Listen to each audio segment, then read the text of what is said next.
आउज़ुबिल्लाहि मिनश शैतानिर रजीम बिस्मिल्लाहिर रहमानिर रहीम rabbi इश्रह ली सदरी व यस्सिर ली अमरी वहलुल उक़्दतम मिन लिसानी यफ़क़हू क़ौली। আসসালামু আলাইকুম ওয়া রাহমাতুল্লাহি ওয়া বারাকাতুহু। আজকে আমরা 170তম ভিডিও পোস্ট করতে যাচ্ছি, যেখানে আমরা জিহাদ অধ্যায়টিকে কন্টিনিউ করব। তাহলে আজকের ভিডিও শুরু করা যাক। বিসমিল্লাহির রহমানির রহিম। 2887 নম্বর হাদিস। হযরত ইবনে হানফিয়া হতে বর্ণিত, তিনি বলেন, হযরত আলী রাদিয়াল্লাহু তাআলা আনহুয়ের উসমানের বদনাম করার ইচ্ছা থাকলে যেদিন উসমান রাদিয়াল্লাহু তাআলা আনহুয়ের গভর্নরদের অন্যায়ভাবে জাকাত আদায় করার অভিযোগ নিয়ে লোকেরা আলী রাদিয়াল্লাহু তাআলা আনহুয়ের নিকট এসেছিল, সেদিনই করতেন। ইবনে হানফিয়া বলেন, আলী রাদিয়াল্লাহু তাআলা আনহু আমাকে একখানা পুস্তক দিয়ে বললেন, এটা নিয়ে উসমানের নিকট গিয়ে তাকে বলো যে নবী করিম সাল্লাল্লাহু আলাইহি সাল্লামের সাদকা আদায়ের বিধিবিধান এই পুস্তকে লেখা আছে। আপনার কর বা সাদকা আদায়কারী গভর্নরদেরকে এটা মেনে চলতে নির্দেশ প্রদান করুন। আমি পুস্তকখানা নিয়ে তার নিকট গেলে তিনি বললেন, এটা আমার নিকট থেকে নিয়ে যাও, এখন আমার এটা পড়ার অবকাশ নেই। অতএব আমি এটা নিয়ে আলী রাদিয়াল্লাহু তাআলা আনহুয়ের নিকট ফিরে এসে সবকিছু তাকে অবহিত করলাম। আলী রাদিয়াল্লাহু তাআলা আনহু বললেন, এটা যথাস্থানে রেখে দাও। অপর একটি সূত্রে হুমায়দি, সুফিয়ান, মোহাম্মদ ইবনে সুফা এবং মুনজিরিস সৌরির মাধ্যমে মোহাম্মদ ইবনে হানফিয়া হতে বর্ণিত, তিনি বলেন, আমার পিতা আমাকে বললেন, এই পুস্তকখানা নিয়ে ওসমানের নিকট গিয়ে তাকে বলো, এটার মধ্যে সাদকা সম্পর্কিত ব্যাপারে নবী করিম সাল্লাল্লাহু আলাইহি সাল্লামের নির্দেশাবলী রয়েছে। 2888 নম্বর হাদিস। হযরত আলী রাদিয়াল্লাহু তাআলা আনহু থেকে বর্ণিত, রাসূলুল্লাহ সাল্লাল্লাহু আলাইহি সাল্লামের নিকট কিছু সংখ্যক যুদ্ধবন্দী আনা হয়েছে। এই মর্মে হযরত ফাতিমা রাদিয়াল্লাহু তাআলা আনহায়ের নিকট সংবাদ পৌঁছলে তিনি নবী করিম সাল্লাল্লাহু আলাইহি সাল্লামের নিকট আটা তৈরির জন্য জাতা পিসাজনিত শ্রম ও ক্লেশের কথা জানিয়ে খাদেম হিসাবে জনৈক যুদ্ধবন্দী প্রার্থনা করতে গেলে তার সাক্ষাৎ না পেয়ে এ বিষয়ে আয়েশা রাদিয়াল্লাহু তাআলা আনহাকে জানিয়ে ফিরে আসলেন। পরে আয়েশা রাদিয়াল্লাহু তাআলা আনহা নবী করিম সাল্লাল্লাহু আলাইহি সাল্লামকে বিষয়টি জানালে তিনি তৎক্ষণাৎ আমাদের বাড়িতে আগমন করলেন। আমরা তখন বিছানায় শুয়েছি। তাঁকে দেখে আমরা বিছানা থেকে উঠতে উদ্ধত হলে তিনি বললেন, তোমরা যেভাবে আছো তেমনই থাকো। অতঃপর তিনি আমাদের পাশে উপবেশন করলেন। আলী রাদিয়াল্লাহু তাআলা আনহু বলেন, আমি তার ঠান্ডা পদযুগল শীতলতা আমার বক্ষে অনুভব করলাম। তিনি বললেন, আমার নিকট তোমাদের আকাঙ্ক্ষিত বস্তুর চেয়ে কল্যাণকর বস্তুর সন্ধান তোমাদেরকে আমি দেব নাকি? যখন তোমরা শয্যা গ্রহণ করবে তখন 34 বার আল্লাহু আকবার, 33 বার আলহামদুলিল্লাহ এবং 33 বার সুবহানাল্লাহ পড়বে। তোমরা যা প্রার্থনা করেছো তার চেয়ে এ কাজটি অধিক কল্যাণকর। 2889 নম্বর হাদিস। হযরত জাবের ইবনে আব্দুল্লাহ রাদিয়াল্লাহু তাআলা আনহু হতে বর্ণিত, তিনি বলেন, আমাদের কোনো এক আনসারের গৃহে একটি পুত্র সন্তান জন্মিলে সে তার নাম মোহাম্মদ রাখবার ইচ্ছা করল। শোভা বলেন, মনসুর আনসারির হাদিসে বলা হয়েছে, আনসার লোকটি বলল, আমি তাকে কাঁধে করে নবী করিম সাল্লাল্লাহু আলাইহি সাল্লামের নিকট গেলাম। সুলাইমানের বর্ণিত হাদিসে আছে, তার একটি পুত্র জন্মিলে সে তার নাম মোহাম্মদ রাখবার ইচ্ছা করল। নবী করিম সাল্লাল্লাহু আলাইহি সাল্লাম বললেন, আমার নামে নাম রাখো, কিন্তু আমার উপনামে ডেকো না, কেননা কেবলমাত্র আমাকেই বন্টনকারী করা হয়েছে। আমি তোমাদের মাঝে বন্টন করে থাকি। হুসাইনের বর্ণনায় আছে, আমি বন্টনকারী হিসেবে প্রেরিত হয়েছি, তোমাদের মাঝে বন্টন করে থাকি। সোবা, কাতাদা এবং সালেমের মাধ্যমে আমার জাবের হতে বর্ণনা করেছেন, আনসার লোকটি তার নাম কাসেম রাখতে মনস্থ করলে নবী করিম সাল্লাল্লাহু আলাইহি সাল্লাম বললেন, আমার নামে নাম রাখো, কিন্তু আমার উপনামে ডেকো না। 2890 নম্বর হাদিস। হযরত জাবের ইবনে আব্দুল্লাহ আনসারী রাদিয়াল্লাহু তাআলা আনহু কর্তৃক বর্ণিত, তিনি বলেন, আমাদের কোনো এক আনসার ব্যক্তির একটি পুত্র সন্তান জন্মিলে সে তার নাম কাসেম রাখল। আনসারের লোকটিকে বললেন, আমরা তোমাকে আব্দুল কাসেম বলে সম্বোধন করব না বা ওইভাবে ডেকে তোমাকে তৃপ্তিদান করব না। এ কথা শুনে লোকটি রাসূলুল্লাহ সাল্লাল্লাহু আলাইহি সাল্লামের কাছে গিয়ে বলল, হে আল্লাহর রসুল, আমার একটি ছেলে সন্তান জন্মেছে, আমি তার নাম রেখেছি কাসেম, কিন্তু আনসাররা বলেছেন, আমরা তোমাকে আবুল কাসেম বা কাসেমের পিতা বলে ডাকবো না বা এভাবে ডেকে তৃপ্তিদান করব না। রাসূলুল্লাহ সাল্লাল্লাহু আলাইহি ওয়াসাল্লাম বললেন, আনসাররা ভালো কথাই বলেছে, তোমরা আমার নামে নাম রাখো, কিন্তু আমার উপনামে ডেকো না, কেননা একমাত্র আমি কাসেম বা বন্টনকারী। 2891 নম্বর হাদিস। মুয়াবিয়া রাদিয়াল্লাহু তাআলা আনহু হতে বর্ণিত, তিনি বলেন, রাসূলুল্লাহ সাল্লাল্লাহু আলাইহি ওয়াসাল্লাম বলেছেন, আল্লাহ যাকে কল্যাণ দানের ইচ্ছা করেন তাকে তিনি দিন সম্পর্কে গভীর জ্ঞান দান করেন। আল্লাহ প্রদানকারী আর আমি বন্টনকারী।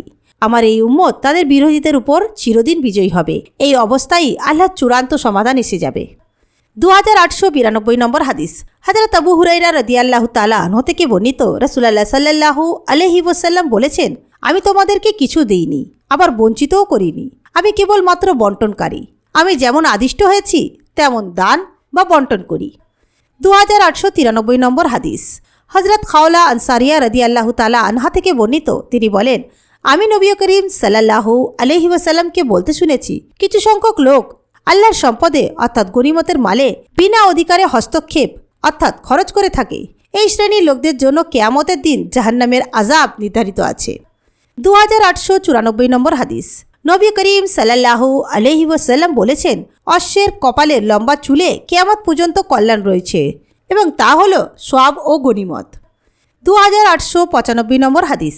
হযরত আবু হুরায়রা রাদিয়াল্লাহু তাআলা আনহু থেকে বর্ণিত, রাসূলুল্লাহ সাল্লাল্লাহু আলাইহি ওয়াসাল্লাম বলেছেন, কেসরা ধ্বংস হবে, তারপরে আর কেসরা জন্ম হবে না। কায়সার ধ্বংস হবে, তারপর আর কায়সার জন্ম হবে না।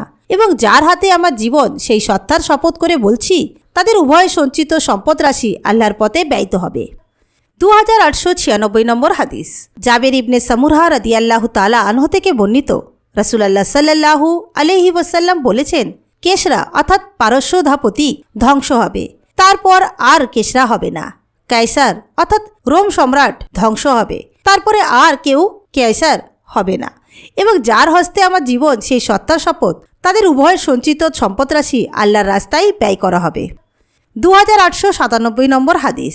হযরত জাবের ইবনে আব্দুল্লাহ রাদিয়াল্লাহু তাআলা আনহু থেকে বর্ণিত, তিনি বলেন, নবী করিম সাল্লাল্লাহু আলাইহি ওয়াসাল্লাম বলেছেন, আমার জন্য গনিমতকে হালাল করে দেয়া হয়েছে। 2898 নম্বর হাদিস। হযরত আবু হুরায়রা রাদিয়াল্লাহু তাআলা আনহু থেকে বর্ণিত, নবী করিম সাল্লাল্লাহু আলাইহি ওয়াসাল্লাম বলেছেন, যে ব্যক্তি আল্লাহর পথে জিহাদ করে, একমাত্র আল্লাহর পথে জিহাদ ও তার বিধানের সত্যতার প্রতি স্বীয় বিশ্বাস প্রতিপন্ন করে দেখানো ছাড়া আর কিছুই তাকে বাড়ি হতে বের করতে পারে না। আল্লাহ স্বয়ং তার ব্যাপারে এ দায়িত্ব গ্রহণ করেছেন যে তাকে জান্নাতে প্রবেশ করাবেন, অথবা সে জিহাদে অংশগ্রহণকারী যা কিছু পুরস্কার এবং গনিমতের লাভ করেছে তা সহ যেখানে হতে সে জিহাদে বের হয়েছে সেখানে নিরাপদে ফিরিয়ে নেবে। 2899 নম্বর হাদিস। হযরত আবু হুরায়রা রাদিয়াল্লাহু তাআলা আনহু থেকে বর্ণিত, তিনি বলেন, নবী করিম সাল্লাল্লাহু আলাইহি ওয়াসাল্লাম বলেছেন, কোন এক নবী জিহাদ করার মনস্থ করে স্বীয় সম্প্রদায়ের লোকদেরকে বললেন, যে ব্যক্তি বিবাহ করেছে কিন্তু বাসর রাত যাপন করেনি, অথচ সে বাসর রাত যাপনের প্রত্যাশী, সে যেন আমার সাথে এ যুদ্ধে গমন না করে। যে ব্যক্তি গৃহ নির্মাণ করেছে কিন্তু এখনও ছাদ উত্তোলন করেনি, অথবা যে ব্যক্তি গর্ভণী বকরি কিংবা উষ্ট্রি কিনে বাচ্চা লাভের জন্য অপেক্ষায় আছে কিন্তু এখনও বাচ্চা লাভ করেনি, এসব লোকও যেন আমার সাথে না যায়। তারপর তিনি জিহাদের জন্য বের হলেন এবং এক জনপথের কাছে উপনীত হলে অথবা আসরের ওয়াক্ত হলে অথবা আসরের ওয়াক্ত নিকটবর্তী হলে তিনি সূর্যকে লক্ষ্য করে বললেন, তুমি আল্লাহর নির্দেশ মতো কাজ করেছ, আমিও আল্লাহর নির্দেশ অনুযায়ী কাজ করছি। হে আল্লাহ, তুমি তাকে আমাদের জন্য থামিয়ে দাও। তাই বিজয় লাভ করা পর্যন্ত তা থামিয়ে দেওয়া হলো। তিনি নবী গনিমত কুড়িয়ে স্তূপ দিলেন। এগুলো জ্বালিয়ে দেওয়ার জন্য আগুন আসলো কিন্তু জ্বালালো না। তিনি বললেন, তোমাদের ভেতর গনিমত আত্মসাৎকারী আছে। প্রত্যেক সম্প্রদায়ের একজন করে লোককে আমার হাতে ব্যায়াত করতে হবে। ব্যায়াত করার সময় এক ব্যক্তির হাত তার হাতের সাথে আটকে গেলে তিনি বললেন, তোমাদের সম্প্রদায়ের মধ্যে আত্মসাৎকারী আছে, সুতরাং সেই সম্প্রদায়ের সকলকেই আমার হাতে ব্যায়াত করতে হবে। এভাবে ব্যায়াত করার সময় 2 বা 3 ব্যক্তির হাত তার হাতের সাথে আটকে গেল। তিনি বললেন, আত্মসাৎকৃত মাল তোমাদের নিকটেই আছে। এরপর তারা গরুর মাথার ন্যায় 1 খণ্ড স্বর্ণ এনে গনিমতের রাশির মধ্যে রাখলে আগুন এসে তা জ্বালিয়ে দিল। এ কথা বলার পর নবী করিম সাল্লাল্লাহু আলাইহি ওয়াসাল্লাম বললেন, পরে আল্লাহ আমাদের জন্য গনিমতের সম্পদ হালাল করে দিয়েছেন। তিনি আমাদের দুর্বলতা ও অক্ষমতা দেখেই গনিমতের মাল আমাদের জন্য হালাল করেছেন। যুদ্ধে অংশগ্রহণকারীদের জন্য গনিমতের অর্থ। 2900 নম্বর হাদিস। হযরত যায়েদ ইবনে আসলাম রাদিয়াল্লাহু তাআলা আনহু তার পিতা থেকে বর্ণনা করেছেন, হযরত উমর রাদিয়াল্লাহু তাআলা আনহু বলেছেন, পরবর্তী দিনের মুসলমানদের জন্য সমস্যা সৃষ্টি না হলে নবী করিম সাল্লাল্লাহু আলাইহি সাল্লাম যেমন খায়বার এলাকা বন্টন করে দিয়েছিলেন, আমিও সমস্ত বিজিত এলাকাকে তার অধিবাসীদের মধ্যে বন্টন করে দিতাম যে আল্লাহর পথে লড়াইকারী। 2901 নম্বর হাদিস। হযরত আবু মুসা আশআরী রাদিয়াল্লাহু তাআলা আনহু থেকে বর্ণিত, তিনি বলেন, একজন বেদুইন এসে নবী করিম সাল্লাল্লাহু আলাইহি ওয়াসাল্লামকে জিজ্ঞেস করল, এক ব্যক্তি গনিমতের লোভে যুদ্ধ করে, এক ব্যক্তি তার বীরত্ব গাথা লোকমুখে আলোচিত হোক এই উদ্দেশ্যে যুদ্ধ করে, আর এক ব্যক্তি নিজের সম্মান ও মর্যাদা বৃদ্ধির জন্য যুদ্ধ করে। এদের মধ্যে কে আল্লাহর পথে লড়াই করেছে? নবী করিম সাল্লাল্লাহু আলাইহি ওয়াসাল্লাম বললেন, যে ব্যক্তি আল্লাহর কালেমা ও তাওহীদকে উচ্চে তুলে ধরা ও তা প্রতিষ্ঠা করার লক্ষ্যে যুদ্ধলিপ্ত হয়, একমাত্র সেই আল্লাহর পথে যুদ্ধ করেছে। 2902 নম্বর হাদিস।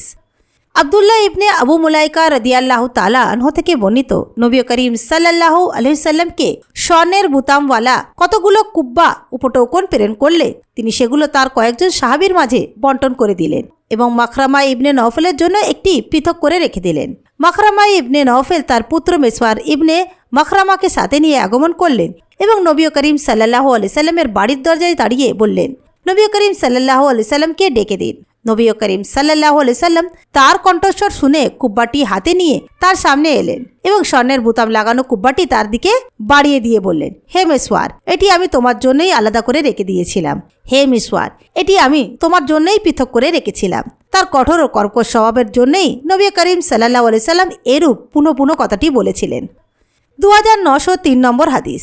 হযরত আনাস ইবনে মালিক রাদিয়াল্লাহু তাআলা আনহু থেকে বর্ণিত, তিনি বলেন, এক ব্যক্তি নবী করিম সাল্লাল্লাহু আলাইহি ওয়াসাল্লামকে খেজুর গাছ দান করেছিলেন। পরে নবী করিম সাল্লাল্লাহু আলাইহি সাল্লাম যখন বনু কুরাইজা ও বনু নাজির গোত্রের উপর বিজয় হলেন, তখন উক্ত বৃক্ষ তাকে প্রত্যর্পণ করেছিলেন। 2904 নম্বর হাদিস। হযরত আব্দুল্লাহ ইবনে জুবাইর রাদিয়াল্লাহু তাআলা আনহু থেকে বর্ণিত, তিনি বলেন, জঙ্গে জামাল অর্থাৎ উষ্টের যুদ্ধের দিন জুবাইর রাদিয়াল্লাহু তাআলা আনহু আমার পিতা যুদ্ধের ময়দানে দাঁড়িয়ে আমাকে ডাকলেন। আমি গিয়ে তার পাশে দাঁড়ালাম। তিনি বললেন, পুত্র, আজ যারা নিহত হবে তারা হয় জালিম নতুবা মজলুম হিসাবে গণ্য হবে। আমার মনে হয় আমি মজলুম হিসাবে নিহত হব। তবে এই মুহূর্তে আমার সর্বাপেক্ষা বড় দুশ্চিন্তা আমার ঋণ সম্পর্কে। তুমি কি মনে করো আমার ঋণ পরিশোধের পর আমার মাল কিছু বেঁচে থাকবে? তিনি আরও বলেন, হে বৎস, তুমি আমার সমস্ত সম্পত্তি বিক্রি করে তা দিয়ে ঋণ পরিশোধ করবে। তিনি ঋণ পরিশোধের পর অবশিষ্ট মালের 1/3 জন্য ওসিয়ত করে বললেন, ওই 1/3 মাল তার অর্থাৎ আব্দুল্লাহ ইবনে জুবাইর সন্তানদের জন্য। তিনি বললেন, আমার ঋণ শোধ করার পর কিছু সম্পদ বেঁচে গেলে তা 3 ভাগ করে তার 1 অংশ তোমার সন্তানদেরকে প্রদান করবে। হেসাম বলেন, ওই সময় আব্দুল্লাহর কোনো কোনো সন্তান জুবাইরের সন্তানদের সমবয়স্ক ছিল, যেমন খোবায়েব ও উব্বাদ। তখন জুবাইরের 9 জন পুত্র ও 9 জন কন্যা ছিলেন। আব্দুল্লাহ বলেন, তিনি আমাকে পুনঃ পুনঃ ঋণ সম্পর্কে ওসিয়ত করে বলেছিলেন, হে বৎস, যদি তুমি সাধ্যাতীত মনে করো তবে আমার মওলার নিকট সাহায্য কামনা করো। আব্দুল্লাহ বলেন, আল্লাহর কসম, আমার মওলা বলতে তিনি কাকে বোঝাচ্ছিলেন তা বুঝতে না পেরে আমি তাকে জিজ্ঞেস করলাম, হে পিতা, আপনার মওলা কে? তিনি বললেন, আল্লাহ। আব্দুল্লাহ বলেন, আল্লাহর কসম, তার ঋণ পরিশোধের ক্ষেত্রে যখনই আমি কোনো বিপদ বা কঠিন সমস্যার সম্মুখীন হয়েছি তখনই ফরিয়াদ করেছি, হে জুবাইর প্রভু, তার ঋণ পরিশোধের ব্যবস্থা করে দাও। আর আল্লাহ ঋণ পরিশোধের ব্যবস্থা করে দিয়েছেন। সে যুদ্ধে জুবাইর নিহত হলেন। তিনি গাবা নামক কিছু ভূমি, মদিনায় 11টি বাড়ি, বাসরায় 2টি বাড়ি, কুফায় 1টি বাড়ি এবং মিশরের 1টি বাড়ি ব্যতীত নগদ দিনার বা দেহরাম কিছুই রেখে যাননি। আব্দুল্লাহ বলেন, তার ঋণ ছিল এরূপ যে কেউ এসে তার নিকট অর্থ আমানত রাখতে চাইলে তিনি তাকে বলতেন, এভাবে নয়, কার্য হিসাবে রাখতে পারো, কেননা ওইভাবে তা নষ্ট হয়ে যাবে বলে আমি অধিক আশঙ্কা করি। তিনি কখনো শাসন ক্ষমতা, কর আদায় বা অনুরূপ দায়িত্বের কোনো চাকরি গ্রহণ করেননি, বরং শুধুমাত্র নবী করিম সাল্লাল্লাহু আলাইহি সাল্লাম, আবু বকর, উমর ও উসমান রাদিয়াল্লাহু তাআলা আনহুর সাথে জিহাদে শরীক হয়েছেন। আব্দুল্লাহ ইবনে জুবাইর বলেন, আমি তার সমস্ত ঋণ হিসাব করে দেখলাম তা 22 লক্ষ দেরাম হয়। তিনি বলেন, অতঃপর হাকিম ইবনে হেজাম আব্দুল্লাহ ইবনে জুবাইয়ের সাথে দেখা করে বললেন, ভাতসপুত্র, আমার ভাতার অর্থাৎ জুবাইয়ের ঋণ পরিমাণ কত? আব্দুল্লাহ প্রকৃত পরিমাণ গোপন রেখে বললেন, 1 লাখ দেরহাম। কথা শুনে হাকিম বলে উঠলেন, আমার মনে হয় না যে তোমাদের সকল সম্পদ দিয়েও এত ঋণ পরিশোধ করা যাবে। কথা শুনে আব্দুল্লাহ তাকে বললেন, যদি ওই ঋণের পরিমাণ 22 লক্ষ দেরহাম হয় তবে আপনি কি মনে করেন? তিনি হাকিম বললেন, তবে তোমরা পরিশোধ করতে পারবে বলে আমি মনে করি না, আর এই ব্যাপারে তোমরা অক্ষম হয়ে পড়লে আমার নিকট সাহায্য চাইবে। আব্দুল্লাহ বলেন, জুবাইর গাবা ভূমি 1,70,000 দেরহাম মূল্যে কিনেছিলেন। আব্দুল্লাহ তার 16 লক্ষ দেরহাম মূল্যে বিক্রয় করলেন। তারপর আব্দুল্লাহ তার ঋণ পরিশোধ করতে শুরু করলেন। তিনি ঘোষণা করে দিলেন, জুবাইয়ের নিকট যাদের কোনরূপ পাওনা আছে তারা যেন গাবা নামক স্থানে আগমন করে তা গ্রহণ করে। সুতরাং আব্দুল্লাহ ইবনে জাফর আসলেন। জুবাইর নিকট আব্দুল্লাহ ইবনে জাফরের পাওনা ছিল 4 লক্ষ দিরহাম। তিনি আব্দুল্লাহ নিকট এসে বললেন, আপনারা চাইলে আমি তা ছেড়ে দিতে পারি। কিন্তু আব্দুল্লাহ বললেন, না, তার দরকার নেই। এরপর আব্দুল্লাহ ইবনে জাফর বললেন, আপনারা ইচ্ছা করলে আমার পাওনা সর্বশেষ পরিশোধ করতে পারেন। এবারও আব্দুল্লাহ ইবনে জুবাইর বললেন, না, তাও হবে না। তখন আব্দুল্লাহ ইবনে জাফর বললেন, তবে আমাকে 1 খণ্ড জমি প্রদান করুন। আব্দুল্লাহ ইবনে জুবাইর বললেন, আপনাকে এখান হতে ওই পর্যন্ত ভূমিখণ্ড প্রদান করা হলো। রাবি আব্দুল্লাহ বলেন, দাবার 1 খণ্ড জমি বিক্রি করে তিনি তার ঋণ পূর্ণরূপে পরিশোধ করলেন এবং এরপরও 4.5 অংশ অবশিষ্ট থাকলো। পরবর্তী সময়ে তিনি মুয়াবিয়ার নিকট গমন করলেন। তখন তার নিকট আমর ইবনে উসমান, মুনজির ইবনে জুবাইর এবং ইবনে জামা উপস্থিত ছিলেন। মুয়াবিয়া তাকে জিজ্ঞেস করলেন, গাবার জমির দাম কত হয়েছিল? আব্দুল্লাহ বললেন, 1 অংশ 1 লক্ষ দিরহাম। মুয়াবিয়া বললেন, এখন আর কতটুকু জমি অবশিষ্ট আছে? আব্দুল্লাহ বললেন, 4.5 অংশ। মুনজির ইবনে জুবাইর বলেছেন, আমি 1 অংশ 1 লক্ষ দিরহাম দিয়ে খরিদ করেছি। আমার ইবনে উসমান বললেন, 1 অংশ কিনলাম। এবার মুয়াবিয়া বললেন, এখন কত অংশ বাকি রইল? আব্দুল্লাহ ইবনে জুবাইর বললেন, 1.5 অংশ। তিনি মুয়াবিয়া বললেন, 1.5 লক্ষ দিরহাম দিয়ে আমি তা কিনে নিচ্ছি। রাবি আব্দুল্লাহ ইবনে জুবাইর বলেন, আব্দুল্লাহ ইবনে জাফর তার অংশ মুয়াবিয়ার নিকট 6 লক্ষ দিরহাম মূল্যে বিক্রি করলেন। রাবি বলেন, জুবাইর পুত্র জুবাইর সমস্ত ঋণ পরিশোধ করে দিলে তার অন্যান্য পুরগণ বললেন, পিতার পরিত্যক্ত সম্পদ আমাদের মধ্যে ভাগ করে দিন। আব্দুল্লাহ তাদেরকে বললেন, হজের মৌসুমে 4 বছর যাবৎ এই মর্মে ঘোষণা ব্যতি রেখে যে জুবাইয়ের নিকট যাদের পাওনা আছে তারা আমাদের নিকট আগমন করে আদায় করুন, আমরা পরিশোধ করব। আল্লাহর কসম, তার আগে তা আমি ভাগ করে দেব না। রাবি বলেন, প্রতি বছর হজের মৌসুমে তিনি ওই ঘোষণা দিতেন। এভাবে 4 বছর পার হওয়ার পর তিনি তা সকলের মধ্যে বন্টন করে দিলেন। রাবি বলেন, জুবাইয়ের 4 জন স্ত্রী ছিলেন। ওসিয়ত আদায়ের পর প্রত্যেক স্ত্রী অংশানুযায়ী 12 লক্ষ দিরহাম করে পেলেন, আর তার সমস্ত সম্পদের মূল্য পরিমাণ দাঁড়িয়েছিল 52 লক্ষ দিরহাম। 2905 নম্বর হাদিস। হযরত ইবনে উমর রাদিয়াল্লাহু তাআলা আনহু থেকে বর্ণিত, তিনি বলেন, উসমান রাদিয়াল্লাহু তাআলা আনহু বদর যুদ্ধে অনুপস্থিত ছিলেন, কারণ রাসূলুল্লাহ সাল্লাল্লাহু আলাইহি সাল্লামের কন্যা ওই সময় রোগাক্রান্ত হয়ে পড়েছিলেন। অতএব নবী করিম সাল্লাল্লাহু আলাইহি সাল্লাম তাকে তার সেবা শুশ্রূষার জন্য রেখে গিয়েছিলেন। নবী করিম সাল্লাল্লাহু আলাইহি সাল্লাম তাকে অর্থাৎ উসমানকে বলেছিলেন, বদর যুদ্ধে যারা অংশগ্রহণ করেছে তুমিও তাদের মতোই পুরস্কৃত হবে। তিনি তাকে গনিমতের অংশ দিয়েছিলেন। তো আজকে আমরা 170তম ভিডিও পোস্ট করলাম, যেখানে আমরা জিহাদ অধ্যায়টিকে কন্টিনিউ করছিলাম। ইনশাআল্লাহ নেক্সট ভিডিওতে আমরা এই অধ্যায়টিকেই কন্টিনিউ করব। ইনশাআল্লাহ নেক্সট ভিডিওতে আপনাদের সঙ্গে আবার দেখা হবে। আসসালামু আলাইকুম ওয়া রাহমাতুল্লাহি ওয়া বারাকাতুহু।